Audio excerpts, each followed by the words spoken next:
Good morning student. राजे अज आप फिजिक्स का लेंस मेकर फार्मूला आप ड्राइव कर लिया सीगा फॉर कन्वैक्सली। तो अज का टॉपिक है राजे अपने को TIR। एक अनदर इंपोर्टेंट टॉपिक्स है जो अल्टरनेट सीरीज के क्वेश्चन बनता ही बनता रहे। अज आप पढ़ांगे TIR हुंदा की है, उसकी कंडीशन की है, उसका रिलेशन की है मैथमैटिकल एंड उसकी एप्लीकेशंस कितने ने रहे। सब तो पहला TIR हुंदा की है राजे, when a ray of light goes from denser to rarer medium and angle of incidence should be greater than critical angle, then ray of light come back into the same medium। पहले मैं definition दसदा, उस तो बाद diagram के दसूंगा तुहानू। कहंदा कि सब तो पहला कि लाइट हमेशा ट्रैवल करनी चाहिए डेंसर टू रेयर मीडियम, तो एंगल ऑफ इंसीडेंस जिहड़ा है should be greater than critical angle. Critical angle भी डायग्राम से दसूंगा की होना चाहिए। तो ray of light goes from denser to rarer medium, angle of incidence should be greater than critical angle, then ray of light come back into the same medium. उसी medium च light वापस आ जाती है जो कंडीशन होंगी। तो paper के आ सकता है what are the condition for total internal reflection. तो पहली कंडीशन तो यही है कि लाइट हमेशा ट्रैवल करनी चाहिए डेंसर टू रेयर मीडियम। तो एंगल ऑफ इंसीडेंस जिहड़ा है वो हमेशा क्रिटिकल एंगल तो वड्डा होना चाहिए। जे है तो लाइट जिहड़ी मीडियम च है उसी मीडियम च वो वापस आ जाती है। उस फिनोमिना नूं ही आपां टोटल इंटरनल रिफ्लैक्शन कहते हैं। इनू प्रूफ करने लई राजे आ देखो, एक मैं XY सरफेस लिता, आ डेंसर मीडियम है, आह रेयर मीडियम है। ऑब्जेक्ट ने लाइट स्ट्राइक की ए पॉइंट, इस पॉइंट पर 90 डिग्री से, नैवर चेंज इट पाथ। तो पता जो 90 डिग्री स्ट्राइक करोगी वो अपना पाथ चेंज नहीं करेगी। But as we go on angle of incidence increase, then angle of refraction is always increase. जो जो मैं एंगल ऑफ इंसिडेंस बताऊंगा वो एंगल ऑफ रिफ्रैक्शन की होगा, इंक्रीज होगा। आ देखो एम होगा, एक स्टेज आ जाएगी एम एंगल ऑफ इंसिडेंस इंक्रीज होगा, एम एम आंदा रहेगा। तो एक स्टेज यही आओगी जो नॉर्मल जोड़ा है अपने कोल उरे आ जाऊगा। देखो आ देख रहे हो तुम एंगल ऑफ इंसिडेंस इंक्रीज हो रहा है, एंगल ऑफ रिफ्रैक्शन इंक्रीज होगा क्योंकि light denser to rarer medium जा रही है। जब डेंसर टू रेयर मीडियम जाती है bend towards the normal, away from the normal. आ नॉर्मल है, इधर दूर जाओगे तो जो जो मैं एंगल बढ़ाई जाऊँगा राजे तो आह लाइन जी है एम बेंड होनी स्टार्ट हो जाएगी। तो एक स्टेज यही जी आओगी जो उरे ओवरलैप कर जाएगी। तो उत्थे वो कंडीशन जिथे एंगल ऑफ इंसिडेंस ते angle of refraction become 90 degree हो जाए, उस एंगल में आप किहड़ा एंगल कहते हैं, क्रिटिकल एंगल कहते हैं। उस एंगल में आप किहड़ा एंगल कहते हैं, क्रिटिकल एंगल कहते हैं। उस तो बाद जे फिर मैं एंगल ऑफ इंसिडेंस बढ़ाऊंगा तो लाइट उसी मीडियम से वापस आ जाती है। तो ही कंडीशन कह रहा सीगा कि ray of light goes from a denser to rarer medium, तो angle of incidence should be greater than critical angle, then ray of light come back into the same medium. हुण समझ आए फिनोमिना राजे कि जो जो आप एंगल ऑफ इंसिडेंस बढ़ाई जाएंगे वो एंगल ऑफ रिफ्रैक्शन भी इंक्रीज होंदा रहेगा। एक स्टेज यही जी आओगी जिथे angle of incidence greater than critical angle हो जाऊगा तो लाइट उसी मीडियम से वापस आ जाएगी। अकॉर्डिंग टू स्नेल लॉ तो पता लाइट दूजे मीडियम तो पहले मीडियम से जाएगी, दैट मीन 2μ1 कितने को होगा sin I upon sin R। According to the principle of reversibility तुसीं पढ़िया 2μ1 जो है कितने को 1/1μ2। आ कंडीशन हो की कर दो पुट, तो 1/1μ2 कितने को होगा sin I upon sin R। ठीक है जी, तो इधर रेसिप्रोकल कर लो, ऊपर आ जाऊगा ये sin R upon sin I बन जाऊगा। तो कंडीशन पता है इफ आई सी है तो आर कितना होगा 90, क्योंकि angle of incidence critical angle equal हो जाएगा तो आर कितना होगा 90। और पुट करोगे तो म्यू का एक रिलेशन बन गया 1/sin C। म्यू का एक रिलेशन आप लेंस मेकर फार्मूले च पढ़िया सीगा, म्यू का एक रिलेशन आप रिफ्रैक्शन च पढ़िया सीगा, म्यू का रिफ्लैक्शन आप क्रिटिकल एंगल ना पढ़ लिया। तो म्यू का फिजिकल सिग्निफिकेंस तुहानूं पता है कि अपन ये दसदा है कि कितनी को लाइट बैंड होंदी है जो एक लाइट एक मीडियम दूजे मीडियम जाती है। तो म्यू का जो अपने को टोटल इंटरनल रिफ्लैक्शन ने रिलेशन दिता कि म्यू जो है इनवर्सली प्रोपोर्शनल है क्रिटिकल एंगल। दैट मीन जिन्ना घट क्रिटिकल एंगल होगा उन्नी ज़्यादा रिफ्रैक्टिव इंडेक्स होगा, जिन्ना ज़्यादा रिफ्रैक्टिव इंडेक्स होगा उन्ना घट क्रिटिकल एंगल होगा।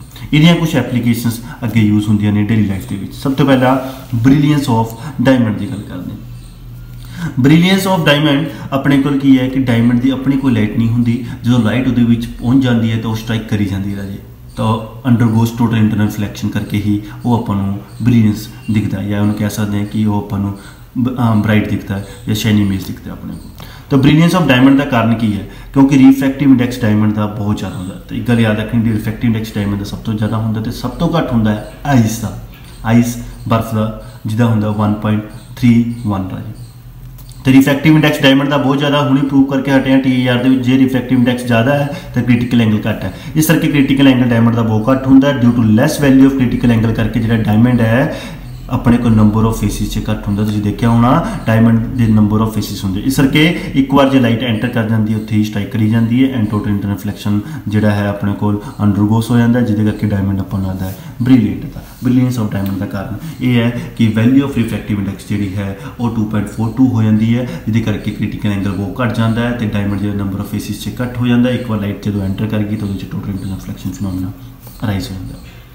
सिमिलरली एक मिराज इफैक्ट मैं तुहानूं पहले दसदा की हुंदा राजे, तुसीं देखिया होना इन हॉट समर डे दे विच जे तुसीं रोड दे विच ट्रैवल कर रहे हो हाईवे के उपर तो तुहानूं लगदा है कि पानी वर्गी इमेज दिख रही है तुहानूं सरफेस ते, बट जो तुसीं उहदे कोल पहुंचदे तो पानी एक्चुअल च नहीं हुंदा। डेजर्ट दे विच भी एवें दी इमेजिस क्रिएट हुंदियां ने। तो मिराज की है sighting of image on the road surface, जिहड़ा रोड सरफेस ते आपां देखदे हां कि एट नून दे विच हॉट समर डे दे विच आपां नूं इमेज शो हुंदी है वाटर वर्गी, उन्होंने मिराज इफैक्ट करते हैं। एक्चुअल च हुंदा की है इन हॉट समर डे दे विच लेयर जिहड़ी है एयर की निचली अर्थ के सरफेस वाली वो रेयर हो जाती है तो उपर जी है अपने को डेंसर होंगी। तो लाइट डेंसर तो रेयर एंटर करती है and total internal reflection phenomena arise होंदा है, उहदे करके अपन शो होंदा है। मैं एक बार फिर समझाना इन्हूं डायग्राम दे नाल। जे मान लो आह सन आ रहा है, ठीक है जी, आह सन तो लाइट ऑब्जैक्ट ते पई तो तुहाडे कोल आ लेयर जिहड़ी है तुहानूं पता है किहड़ियां रेयर ने, आ लेयर उपर वाली किहड़ियां ने डेंसर ने। तो ऑब्जैक्ट ते स्ट्राइक करन तो बाद यह डेंसर टू रेयर नूं एंटर करेगी, अगर पता डेंसर टू रेयर नूं एंटर करेगी it bend away from the normal, एवें नॉर्मल कन्नी नूं अवे होंदी जाएगी। तो एक स्टेज यही जाऊगी जिथे angle of incidence greater than critical angle होगा तो लाइट जिहड़ी है जिथों आई है उत्थे चलेगी, उरे तुहाडी ह्यूमन आई है तो तुहानूं इमेज उरे दिखेगी उहदी। क्लीयर हुई गल। इस तरह मिराज इफैक्ट दे विच अपने total internal reflection take place करती है कि सन तो लाइट ऑब्जैक्ट स्ट्राइक करती है, उपर वाली लेयर्स डेंसर होंदी है, निचली लेयर अपने कोल की होंदी है रेयर होंदी है क्योंकि वार्म ने आह कोल्ड ने। तो डेंसर टू रेयर जो एंटर करती है तो वो अपने अवे फ्रॉम द नॉर्मल होंदी जाती है। एक स्टेज यही आती है कि जो क्रिटिकल एंगल अपना ज़्यादा हो जाता है तो लाइट उसी मीडियम से वापस चली जाती है, तो अपन लगता है कि वो इमेज आ बन रही है। ठीक है जी, ATAR करके होंगे। इस तो बाद एक आंदा ऑप्टिकल फाइबर की है राजे। ऑप्टिकल फाइबर जो है एक पाइप की फॉर्म होंगी है, आ पाइप दिख रहा तुहानूं, इसका डायमीटर बहुत घट होंदा एज कंपेयर टू लेंथ बहुत वड्डी होंदी है। ऑप्टिकल फाइबर बनाने लिए आ मटीरियल जो आप यूज़ करते हैं उसकी राजे रिफ्रैक्टिव इंडैक्स होंदा 1.7, उसके उपर एक होर मटीरियल आप कोट करते हैं उसकी रिफ्रैक्टिव इंडैक्स होंदा 1.5, उन्होंने क्लैडिंग कहते हैं। क्यों करते हैं? क्योंकि एक बार जो लाइट एंटर कर जाए तो उसके बाद वो दूजे पासों तो निकल नहीं राजे, ठीक है, चाहे फाइबर बेंट हो तो भी लाइट जी है दूजे पासों तो अपन शो कर जाएगी।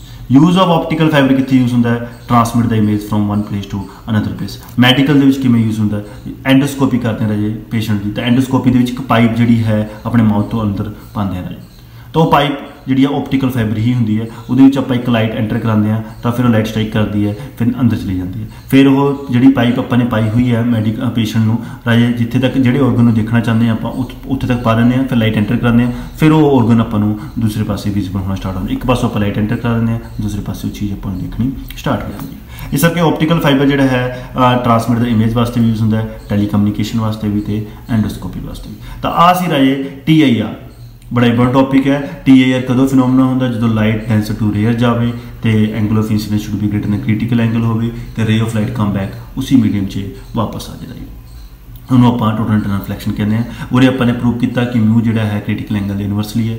इसकी application brilliance of diamond brilliant क्यों होंदा है? क्योंकि रिफ्रैक्टिव इंडैक्स बहुत ज़्यादा होंदा है, क्रिटिकल एंगल बहुत घट होंदा है, नंबर ऑफ फेसिस डिवाइड होंदा है। जब एक बार लाइट एंटर कर गई तो टोटल इंटरनल रिफ्लैक्शन हो जाता है। मिराज इफेक्ट की sighting of image on the road surface at noon in hot summer day just like to water, अपन वाटर की तरह लगता है, वो भी मैं दस दिया क्यों होंदा रहा।